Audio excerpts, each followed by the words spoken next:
Hey, greetings fellow slinging agents in the wild. It's your trusted handler Brian welcoming you back to another episode of our Delta Green homebrew scenario, Collateral Damage, Episode 2.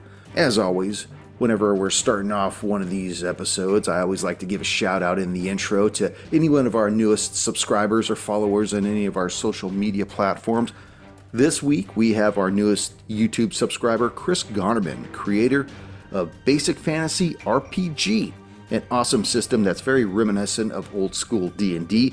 I don't know if any of you out there have given it a shot, but I'll tell you what, as the showrunner of Rolled Hard 20, we will be. Yep, as we prep for our next season, we'll be using Basic Fantasy RPG as that season's system of choice. So be sure to check us out. Also, as I think we previously hinted at, we're going to be revisiting some of our older Delta Green homebrew scenarios, only this time changing the roster of agents. They'll be plugged in under the header of Disavowed, meaning they won't be part of our regular timeline, but for those hard slingers that wanted to experience those scenarios, they'll now get that opportunity. So stay tuned for those. Be sure to leave us that 5-star rating and review on whatever podcast app you listen to the show on. And if you want me to give you a shout out on our YouTube channel, then head on over to Roll the Hard 20, click that little subscribe bell, and let me shout it out to you. Now, let's warm up our dice and top off our glasses. Roll the Hard 20 podcast presents Episode 2 of our Delta Green homebrew scenario, Collateral Damage. Yeah, I have no idea how many times I had to re-say that.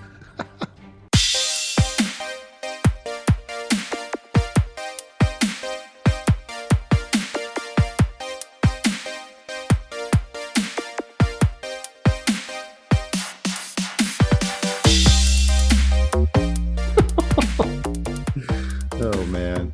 Oh, you missed the best part. I always miss the best part, so. It's 5 o'clock somewhere. And it will continue to be so. As long as this world is continuing to turn, there will always be a 5 o'clock on the dot somewhere. Yeah. Here's to Jimmy Buffett. I guess. I'm just Alan drinking water. Jackson song.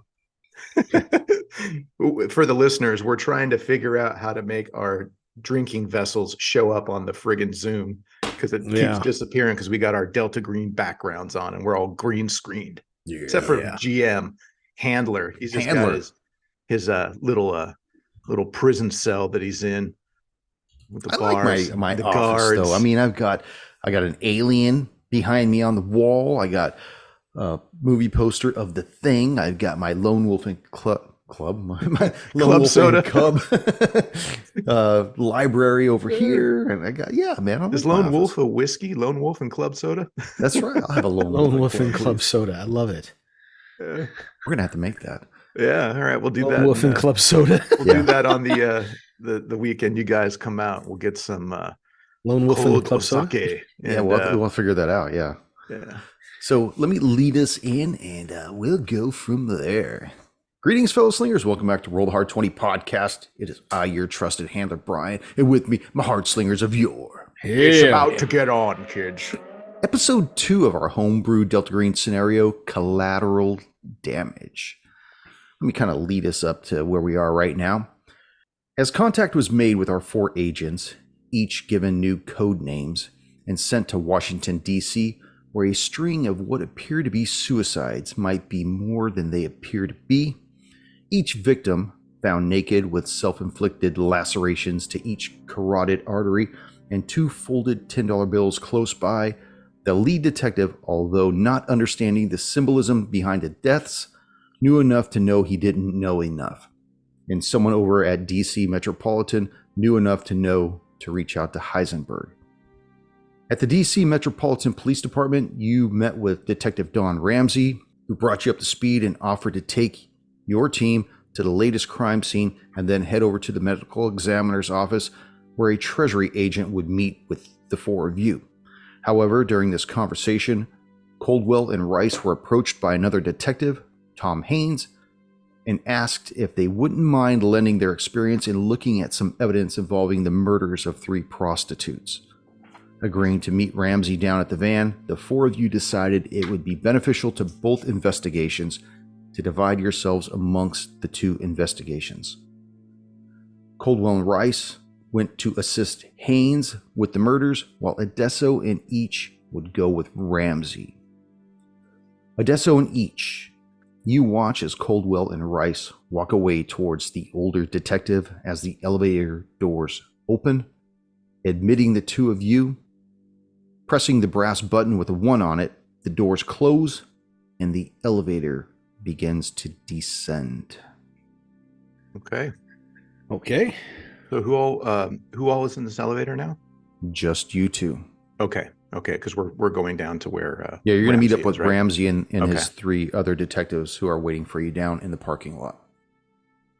Well, I think it looks like we're in a similar situation that we were back in old Merletown, where we're splitting up our groups and we need to come up with a good time to sync back up, because I assume we're going to find out some information that we're going to need to get to the fellow agents.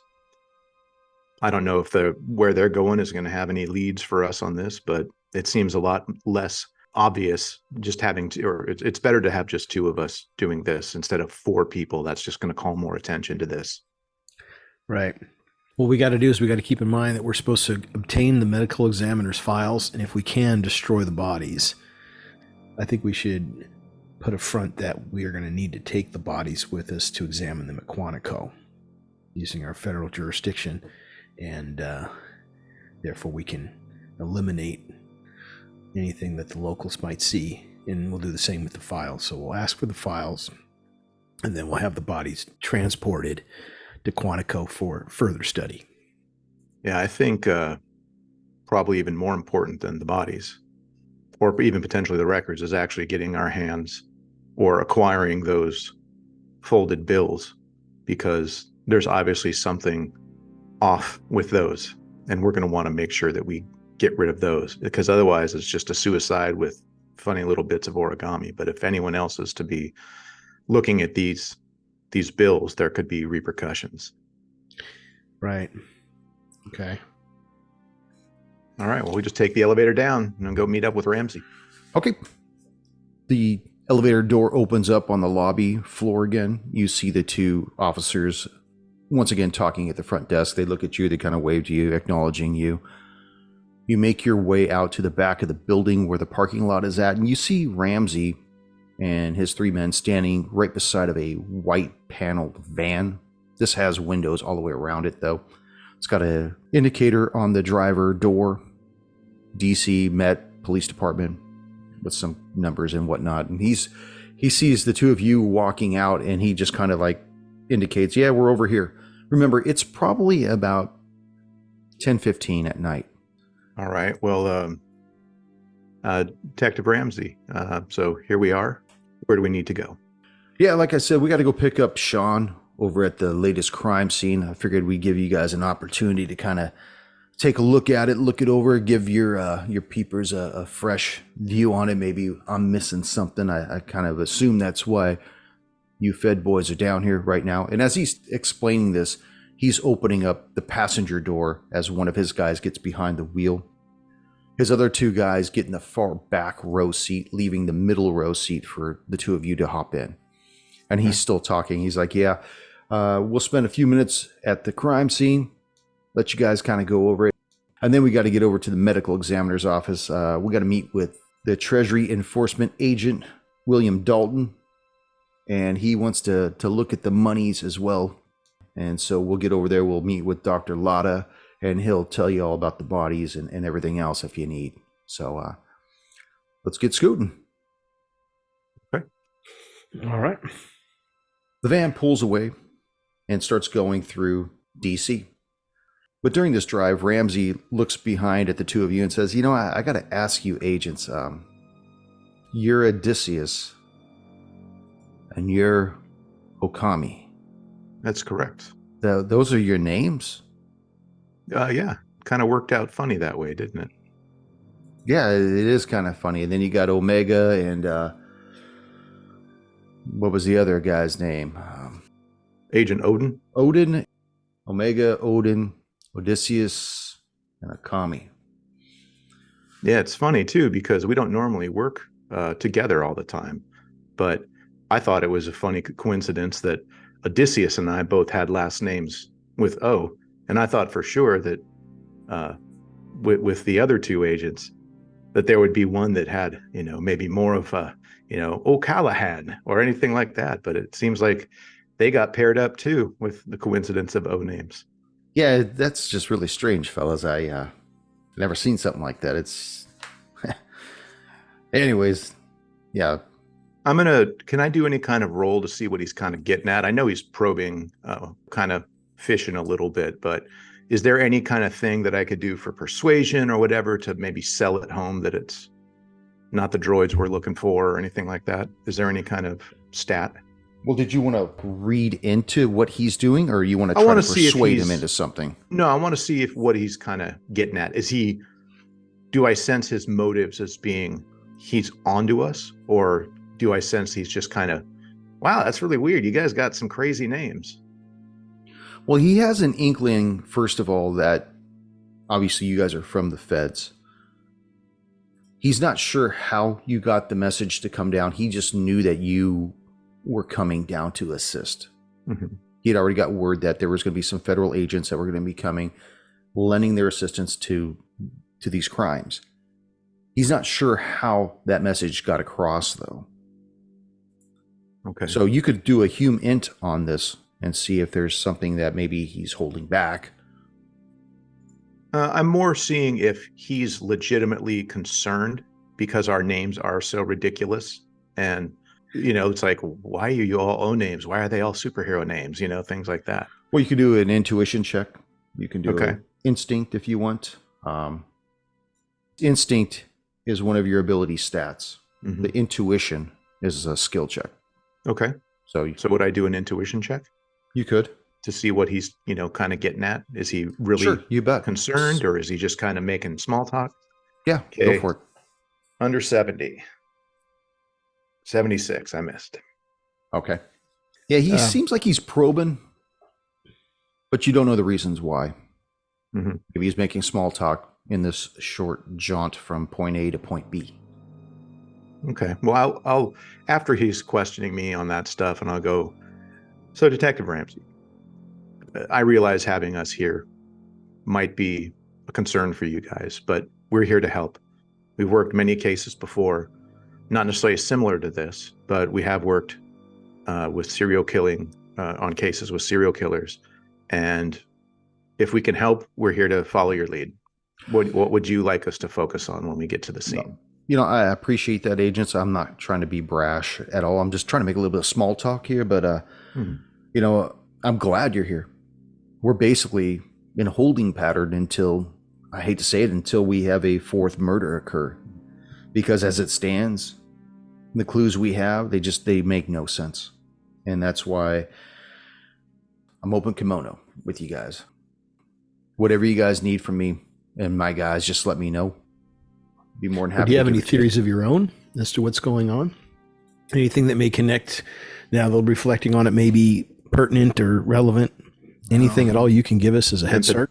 Potentially, what could also be, is there any sort of info that we can get that might help us intercept a fourth victim? Well, let me see. And he pulls out a folder and he starts looking at it. He's like, well, we got victim number 3 here.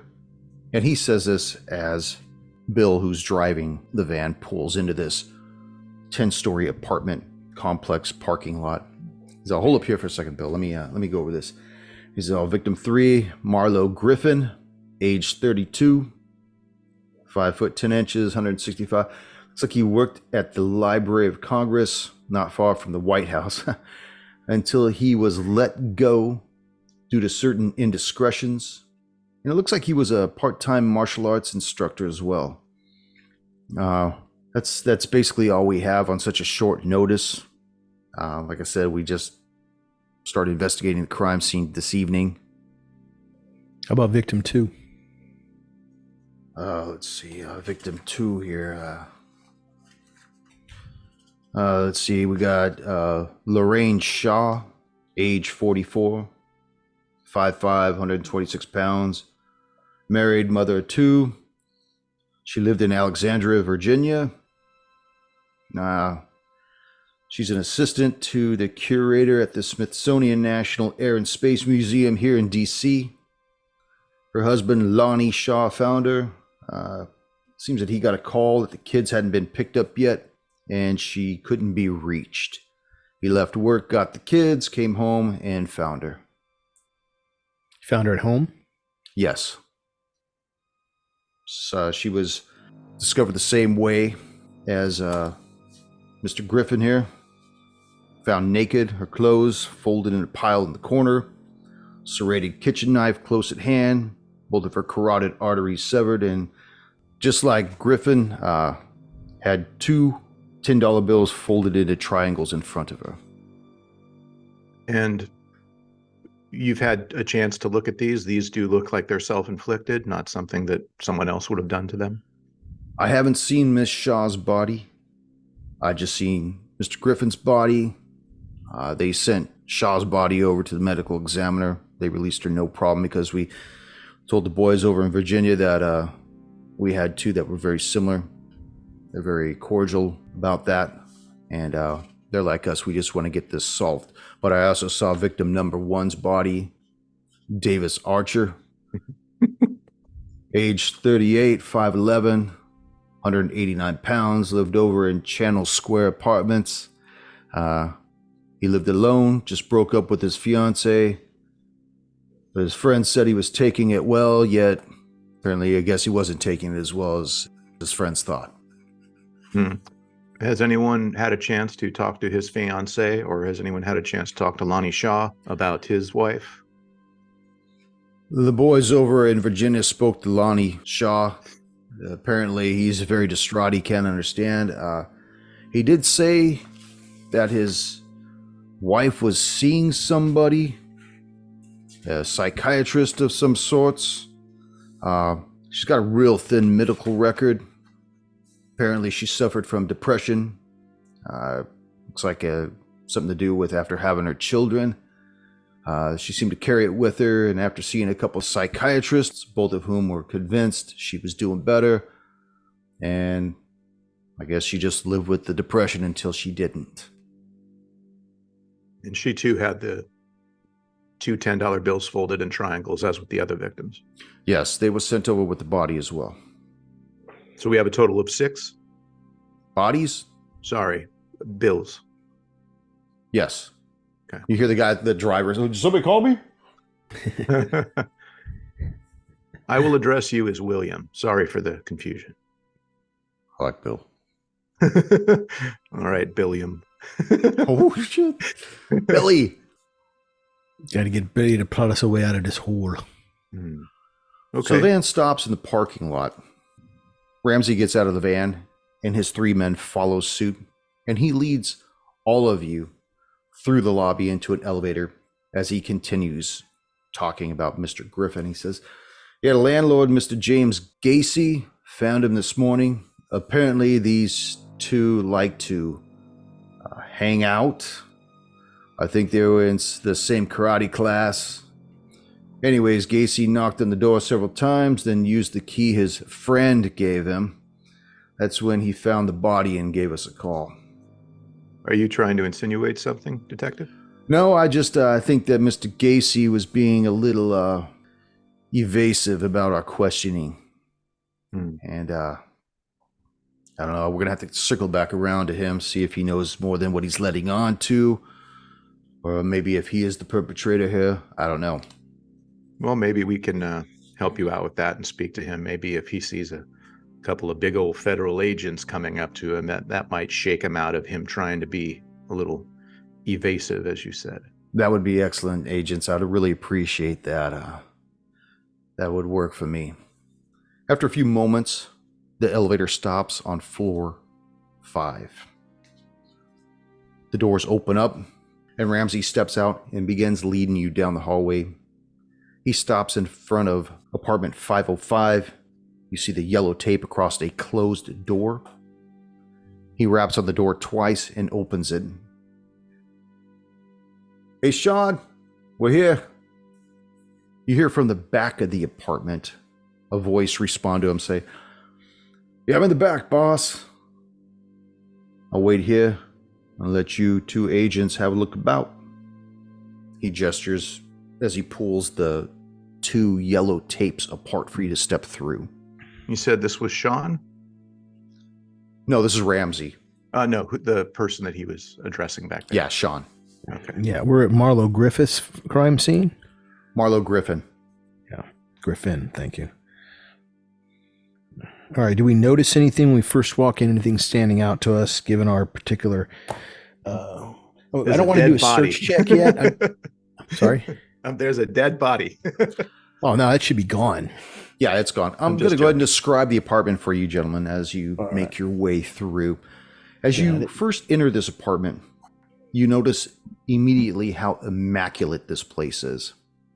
You see that the front room, although it's a large cube, it's got an entertainment center against the right wall, a white couch against the left wall with a glass top coffee table. You see that there's a bookshelf against the northern wall. And in the northwest corner, you see that there's a hallway that leads down the length of the apartment. Okay. Other than it being very clean, is there anything that stands out? Is there I'm not looking to do a search check yet. What I'm trying to figure out is if there's a nuance, or not a nuance, or if there's something, an atmosphere to the place of almost like a psychic echo. You walk in and say, yeah, great violence was done here, or there's a lot of pain, or anything residual that we could just sense when we walk in, because obviously we've done a number of missions before. Do we get any read on the place, or is it just kind of devoid of anything? Well, the entry room, you just get a feeling of it being very still, very quiet and cold. Mm-hmm. Okay. Where Sean, is that your name? Is that how I should address you? You see a tall, lanky individual in blue jeans and a flannel shirt tucked in peer from the furthest room at the end of the apartment. Kind of leans around. He sees the two of you and he's like, hey, ho guys, let me go ahead and get out of your way. And he walks by you guys. By the way, Sean Burns, I'm with Detective Ramsey. I'm one of the guys on the team. Let me know if I could be any assistance. I'll be out in the hallway with Dawn, if that's okay. Yeah, thank you, Mr. Burns. Is there any information that's you can... Detective. Sorry, Detective Burns. Yes. Is there any information that you can give us offhand just to sort of catch us up real quick? Detective Ramsey briefed us on the way over here, but it was a quick drive. And is there maybe anything that, since you've been here, that you've new information that you may be able to impart? No, I mean, we got the call. We came down here.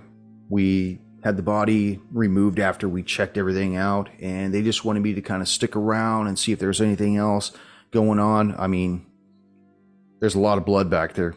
That's all I can say. The guy basically bled out from his neck. This is one of the weirdest things I've ever seen. Not just that this individual did this to himself, but that this isn't the only individual to have done this to himself. Is there any signs of a struggle? And if there's no signs of a struggle, is there any signs that anyone else was here? Not that we can tell. Honestly, we can't. No footprints in the blood or anything like that? As you look down at the floor, you notice that it is a real light wood paneling for the floor, and there are no blood prints at all on the floor. He's like, I don't know how anybody could have got in that room, killed this guy, and then got out without leaving some trace evidence behind it. That I don't see that. To me, by all accounts, this would qualify as a suicide. But the oddity of it and the monies and the way it doesn't make sense. Honestly, it doesn't make any sense at all. Well, I appreciate your time, Detective Burns. By the way, I am Federal Agent Okami. This is Federal Agent Odysseus. Agents, our pleasure to meet you. Like I said, anything that myself or Detective Ramsey or anybody else can be of assistance, just let me know. Okay. Okay. Detective Burns, do you happen to know where the landlord residence is? We may want to inquire with him on some information. Yeah, Mr. James Gacy, he's down on the first floor. He's in apartment 107. And we had to go at him earlier. Kind of got a little stonewalled by this guy. I normally don't take kindly to that, but from my understanding, he was pretty close with the victim. And I didn't want to push it till maybe we could spend a little more quality time with him downtown, or uptown, I should say. It's half a mile away from here. I understand. Well, hopefully we'll talk to him, and my fellow agent here is very good at extracting information from people. They almost seem to be willingly want to talk to him about it. So maybe he will be a little bit more open with us, or perhaps maybe even more intimidated if he gets confronted by two federal agents asking him questions. That sounds like a plan. And Okay. We'll keep you informed on everything that we find out. All right. Thank you, Osami, Agent Osami, and Agent Odiphius. I'll be out in the hallway. You got it, Barnes. That's a Burns. Detective Barnes. Okay. Fucking flexing cocks all over the place. Kind of pulls up his pants, shows his fucking 10 millimeter on his side. What I didn't mention was that when I shook his hand, I had some tape in my hand. So I have his fingerprints. I'm going to put them on the body. There we go. We'll handle this guy now. All right. So you make your way down the hallway. You pass the kitchenette on the right, toilet on the right, and you make your way to the back of the apartment, to the lone bedroom. As you enter the bedroom, the first thing you notice is that the mattress is leaning against the far wall, blocking most of the window and its view. You see a pile of clothes that sits in the corner of the room, looking as though they've been folded with care. And in the middle of the room, there's an outline on the carpet, crimson. Next to the outline, an edged knife of Japanese style. Well, he was a fan of the martial arts, so that seems appropriate. I wonder what the meaning of the bed up against the window is. Odysseus, was he doing something out of shame? Was he trying to hide something? Did he just want privacy? I don't know why that would matter. What? Sorry, handler. What floor are we on? The fifth. Okay. I'm beginning to think he was just trying to keep it from getting bloody. Just because the clothes are folded neatly. Well, did the blood touch anything else? Any throw rugs on the floor? Anything else? There are no throw rugs on the floor at all, but there is an unusual outline on the floor. Okay. This outline, this isn't the tape outline, right? This is like a stained crimson silhouette. That's correct. Yes. A stained crimson silhouette. Yes, but it's an odd shape. What's the shape? It's not body shaped? Go ahead and do a criminology check. Okay. 24 under 60. Nice. The outline looks as though the individual was kneeling down. Hmm. And each, as you're looking at this Tonto blade and the position that the body was in when it bled out, it looks as though this individual was in Seiza. Doing the Seiza position ritual. Maybe he was mimicking the Hara seppuku, sort of sitting there. Yeah, but that would have been the female way of doing it, right? The ladies got to cut their throats. The men had to disembowel themselves and then Well, this guy's named Marlowe, so maybe he did the female way. All right, whatever, I'll leave it at. Okay, so obviously this guy's a fan of the martial arts and maybe did it in this way. I'd be curious to see if the other people did it this way as well, or if each individual suicide, as you know, is the ultimate form of self-expression. If they each did it in a different way or whatever suited them. We'll have to remember to bring that up, Odysseus. Okay, and so the gentleman then, I assume, fell forward? It looked like when he bled out, he just crumpled forward, but he remained on his knees. Impressive. All right, Okay. then. Well, where do we go from here then, Odysseus? Obviously, it looks like a suicide, or from our expertise, suicide doesn't look like a murder. Right. So it's probably not a suicide. There's no evidence that he folded up the origami himself, at least not yet. We need to get those too. I don't look forward to seeing these, but we need to see these things. Yeah. Let's do a quick run of the room, see if we find anything, journal, diary, a note. Now, I know everybody else would have said something, but let's start looking. Let's start looking in our special, unique way for the unnatural. We didn't. No, I wish we would have brought like a forensic light or something. Maybe we'd see a message in black light or something. But a mattress would be gross. Well, could be. Is there any rhyme or reason to the way the bed mattress is placed against a window? It's just on its end, leaning up. Got it. Well, let's do our searches and see if we come up with anything obvious, and then we'll try to figure out something not so obvious. Is there any area on the floor that's marked off to where the triangles were placed? No. Okay.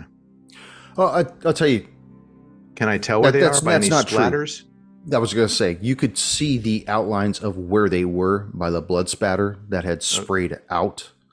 Okay. And where would those be then? They look like they were directly in front of where the body was kneeling. One right beside the other. Okay. And you could see these shoulder length. What? I'm sorry? Like, are they close together? Or are they shoulder length apart? Or they're probably about 6 inches apart. They're not too far. Try to hold these up to kind of give the boys an understanding. Basically, put them down in front of them and then did the deed.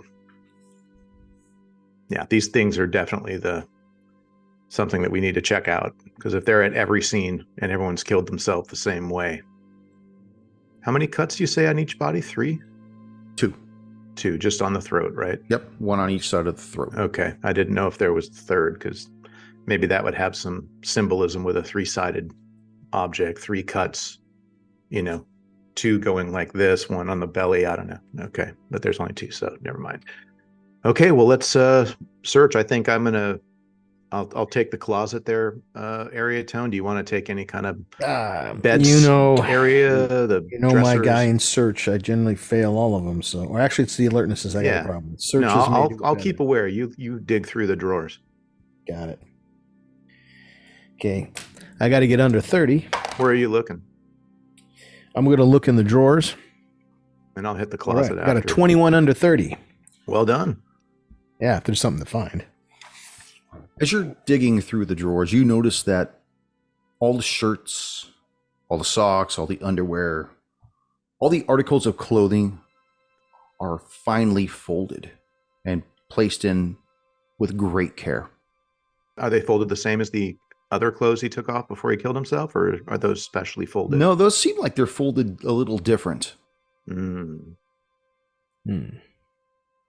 All right, so the neat freak folds his clothes for the thing, but the ones he takes off before he kills himself are folded. They're not folded in triangles, are they? No. Okay. Real quick, he goes and, or Odysseus goes and opens the other drawers throughout the apartment to see if that same level of care and precision is applied equally throughout all the belongings. Like leaving this room and going into the kitchen and okay. Just real quick cursory, like, okay, the clothes are very neatly and precisely laid and stored. Is this uniform throughout the place? The fucker folded the toilet paper. Yeah. By squares into triangles. As you go through Odesso, you see that all the drawers are that way. All the silverware is where it should be. The pots, the pans with the lids, the cups, everything is just dialed in. If you go into the main room underneath the entertainment center, you see that all the DVDs are in order. They're alphabetized. Everything is dialed in. Okay. So this is not unusual. And what is unusual is the way in which the clothes were folded. It is not They're with different. The same care. Is that correct? That's what it appears to be. Okay. Well, it's not with the same level of care, or just is it a different fold? Like, are they just haphazardly folded like I would fold my T-shirts I throw in a drawer, or? Who's investigating that? Oh, that would be Adesso. So he asked Yeah. that question. So he comes back in and he's looking at, describe what you do with those clothes. Okay, well, given the way that everything else was folded, neat Okay. precision, my guess is all the edges were lined up. Everything's folded exactly the same way. Each particular garment's taking up the same exact space in the drawer that any similar garment would take. So then Odysseus would go over and look at the clothing that was folded, which he assumed would be wearing immediately prior to his, I'm going to call it execution rather than a suicide, and sees if the corners are folded the same way, if everything matches as it would have in the drawers. As you look at them, they appear to be like they were roll folded. You know, like when you take a shirt off, you just kind of roll it, but you try to make it look like it could be folded. Like Got it. But it's haphazard at best. Got it. So it's not the same level of care and precision that's exhibited throughout the entire apartment. No. That would definitely show a psychic break then. Definitely. You know, I mean, if it was even more meticulously folded, that would also maybe show that he's focused and making his last thing done, but making his last thing perfect. But if he's just rolling it up, it's like maybe he's not all there. Maybe these, I don't know, whatever power these bills have or something, maybe it was causing him to lose sanity or something like that. I don't know. Mm-hmm. Yeah. No, I mean, you have to be nuts to kill yourself, right? From what you could tell, it looks like shirts, pants, undergarments, socks, and they're all stacked. Well, as Odessa goes through that stuff, I'm going to check out the closet, and basically I have the little, COVID gloves on or whatever, so I don't leave fingerprints and all that. And I'm going to be just going through and checking each. Well, first of all, is the closet pretty neat and minimal in appearance, or is it just jam-packed with shit? No, not at all. It's very feng shui. Okay. You just got a few shirts, a few slacks in there, a few jackets, but they're all evenly spaced. It definitely looks like great care was taken with not just his clothes, but all of his personal effects throughout the whole apartment. Okay. I'd like to take a look at some of the clothes that, if there's some business suits and all that sort of stuff, I'm going to hold off on those, and I want to search the things that he would be normally wearing first. If I can tell that, like regular clothes or sweatshirts, hoodies, that sort of thing. And then I'll save if he has a tuxedo or a formal wedding kimono. I'll hold off first and check out the day-to-day stuff. Okay. Describe for me how you're going through. You don't have to roll anything. Just tell me what you want to do. I'd like to take sort of each one off the rack and go through the pockets, go through things like that, and just see what I can find. Probably not feeling under collars or anything like that, but just checking out if what a guy would do is putting stuff in his pockets and all that sort of stuff. So I want to do. And you see a lot of that stuff in there too. You see there's some loose coins, some loose dollar bills. You see receipts from fast food places. You see bank teller receipts. You see, a spare key to the apartment. Just stuff like that. Is there any particular Well, in the receipts for food places, is there a repeated pattern? Like, oh yeah, he eats there 3-4 nights a week. He eats there once a month. I mean, depending upon how many receipts we have to use as a comparison, do we notice any pattern? There's not too many. Mm-hmm. There's 11 of them. I guess that is quite a bit. If you start digging through all the pants, but you see that there's really no pattern. It does look like he eats probably the same thing every couple of days from what you're looking at. Good. Do I see an empty hanger where his last pair of pants that he wore? Is there an empty hanger in there? Ironically, there would be. Yeah, I figured with such a neat freak, that's a little sad right there. Okay, and then so anything else in there of note? Have I swept the closet of the clothes and all that? Yeah, from what you found, like I said, you've got a pile of receipts. You've got some loose change, bill-wise. Mm-hmm. Okay, so what about things like a laptop or his cell phone? Is his cell phone there? Is it in the clothes that, I don't know if they've checked the folded clothes, but is the phone in the clothes? Yeah, Odessa was looking through the clothes, but... Oh, did you find a phone? Remember, we found out that they were roll folded. I don't want to disturb them because I'd rather have the forensics guys do that. But we're not worried about that, just are a we? quick Though? pat down. Would I feel any lumps like a phone? Obviously, a phone or something in there. Yeah, you do feel something that feels kind of oblong between the shirt and the pants. Okay. In fact, you feel two things. Oh my. Yeah. All right. Deso will take them out. Okay. You remove the shirt and you notice that there's a phone on top of the pants. And the second oblong item is a wallet still tucked in the back pocket of the pants. Okay. Take that out too. Okay. Yeah, I think we need to check those out. And then, out of game, I don't think Okami or Odysseus would really be too worried about preserving things for forensics. We're not going to rely on what they tell us. We have to find out the information ourselves. Yeah. So we can rifle through the stuff and fold it back up if, we need to. Yeah. Like we need to find information on this guy and, check good point. emails, check phone records, take screenshots of all those numbers. Maybe there's a recurring number or a number that's only been, a few times on his phone. Maybe he's getting calls from someone. I don't know. All right, let's check the phone out. Is it still charged? It has Roll high. 68% left to the phone. Okay, cool. Is it locked?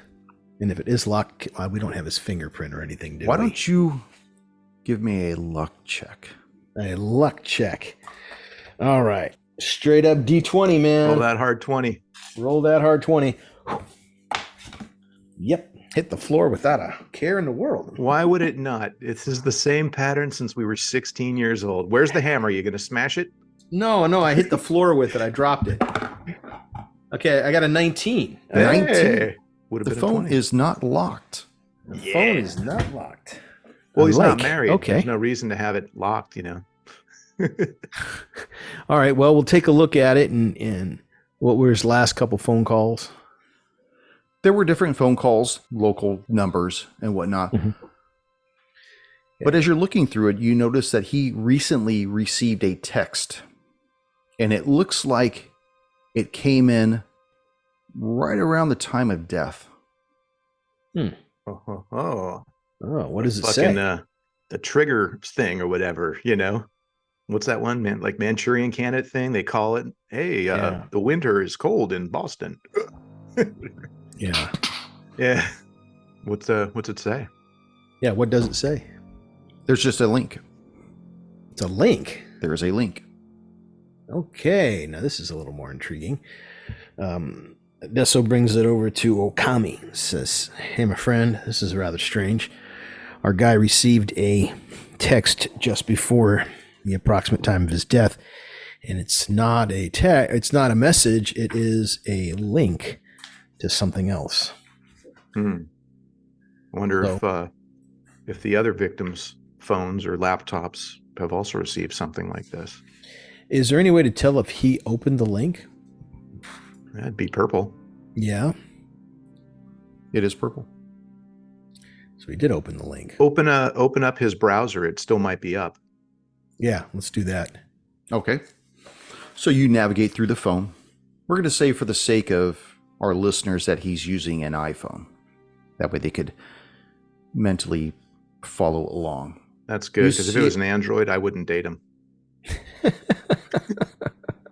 Well, maybe Jim Gacy might.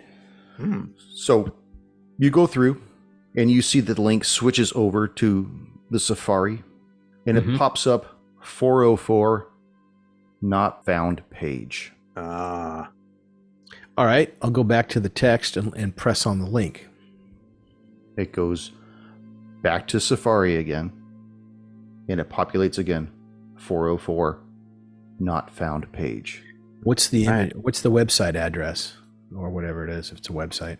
It's a run-on https : / and then a whole slew of garbled. Looks like the pi number. Gotcha. Now, is it a website or is it an image? If it's an image, I can check his photos to see if he saved it. So you want to see if he what? If Well, he we know he saved it went- as a photo, okay, you can go into Yeah, photos. Careful when looking through his photos, buddy. Yeah. Yeah, exactly. Make a sand check. Yeah, really. You open the photos. Sand You open the check. photos and you go through and you see that, you know, he's got pictures of dogs and cats and him without a shirt on. You see pictures of the skyline, him and some other buddy of his drinking wine, having a, you know, smiles on their face, enjoying life. But you don't see anything abnormal that would be like a screenshot of something. Okay. Now, I know that pictures don't necessarily convey the reality of the person, but just by those pictures, seems like he was generally happy. You know, Might has even say pets, he has was- friends, has.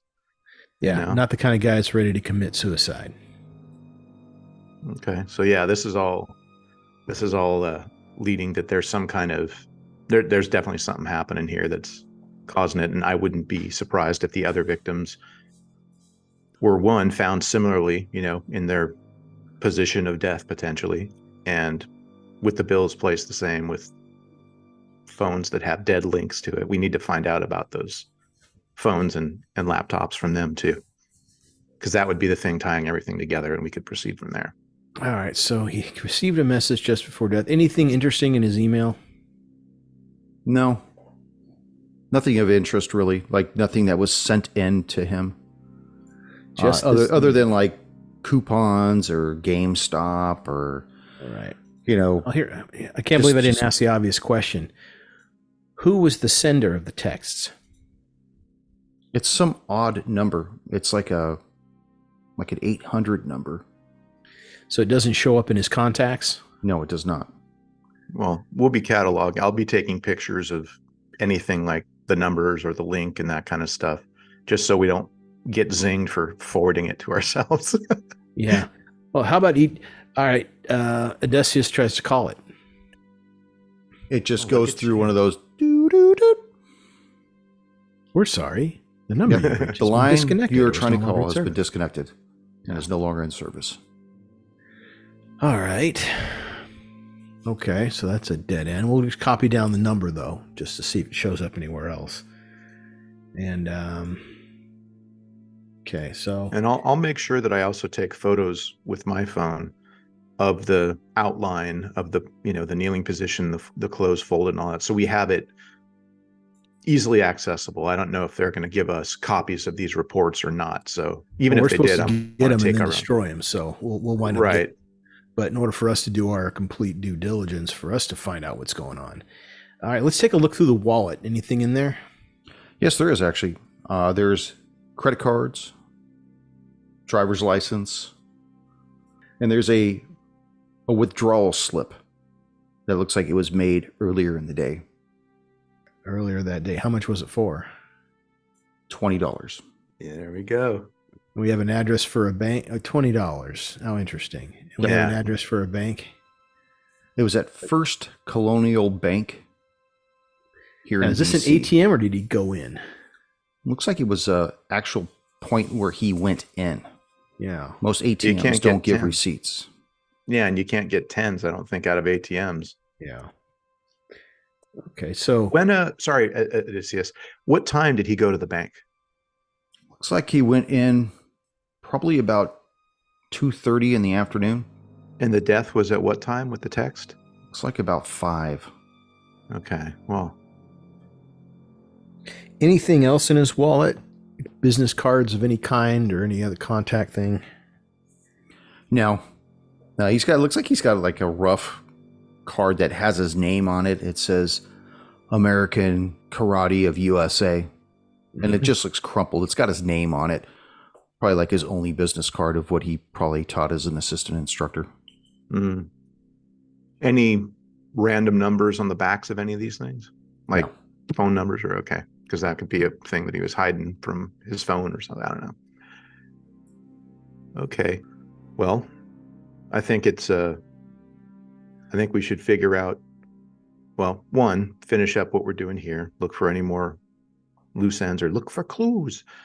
But I need to see the information on these other suicides as well and see if they line up, see if their phones have the same link that's now dead. Gotcha. And we got to figure out how to track that. I don't know if talking with Heisenberg can help with out, or if we can sync up back again with Omega and Odin. You know, Rice has those computer skills that we could definitely use. That he would actually be helpful right now here on there. But you know, they're doing their stuff too. Hopefully, they'll find some leads there that can help us out. Okay. Before we leave, because we're pretty much done here, do you get a sense of this place? Sense of the crime scene? Anything? Like in what way? You tell if something's been here, something unnatural, leaving a residue behind that you may be able to be in touch with given your unique condition. You smell anything? You know what I mean? A lot of garlic and anisette. Mr. Italian. There you go. I definitely don't need to know, or I definitely don't need to, have an extra sensory ability to figure out something is definitely odd here. But is there any sort of, I don't know, feeling or like Adesso said, smell that I can pick up anything, information? Like, did this person, this is a far ask, was this person desperate and in fear when he did this, or was he in a zone and like a zealot killing himself gleefully? Like, is there any way I could pick up some sort of perception of that, or is that completely impossible? Or maybe you could smell that there were two people there or something. Yeah. Well, you could infer from what you've already observed, the way that the clothes were folded in the corner, the way that he had killed himself, and the way that the rest of the house is set up, that this individual looked desperate. Like, the rest of the house seems very organized. Mm-hmm. But the way he took off his clothes and just haphazardly folded them, that is completely out of character of this individual, from what you can tell from the rest of his house. The man looked like he was on his last moment. It was probably all he could do to get the clothes folded, to at least fall back on something that he knew. Yeah. Even though it's like he was probably trying to get him off as quick as he could, but his internal wiring was like, you have to fold them. Yeah. And this was as best as he could get it before he kneeled down. With the mattress being against the wall, partially covering the window, it was probably something out of pride. Probably trying to keep something. Shame. Yes. I get that. Like, he's hiding it because. Yes. Okay. Yeah. That's what I was getting at with the window earlier. Was it? Okay.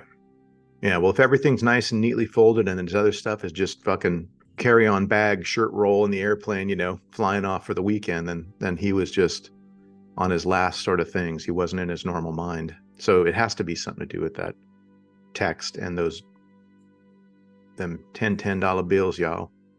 You hear a voice coming from the front of the apartment. Sounds like Detective Ramsey. Hey, you boys ready to get going? Yes, I believe that we've seen all we need to see here. Yeah, we gotta hook up with the medical examiner next session. So let's get a roll on. Whoa! Don't ask, don't tell. Yeah. Okay. Well, this is definitely ramping up.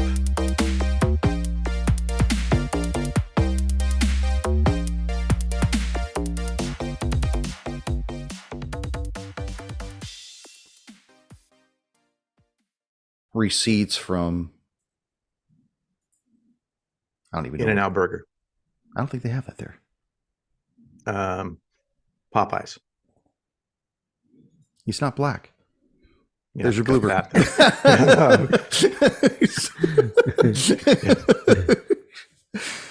Well, you see receipts. Thank you for joining us once again on Roll the Hard 20 podcast. Remember, you can find us and subscribe to the show on Apple Podcasts, Google Podcasts, Spotify, Pandora Radio, iHeart Radio, Amazon Podcasts, and Audible. And if you like what you're listening to, be sure to leave us that 5-star rating and review. Don't forget about our YouTube channel at Roll the Hard 20. So if you're into watching and you want to help support the show, then head on over and hit that subscribe button. It really does help the show out.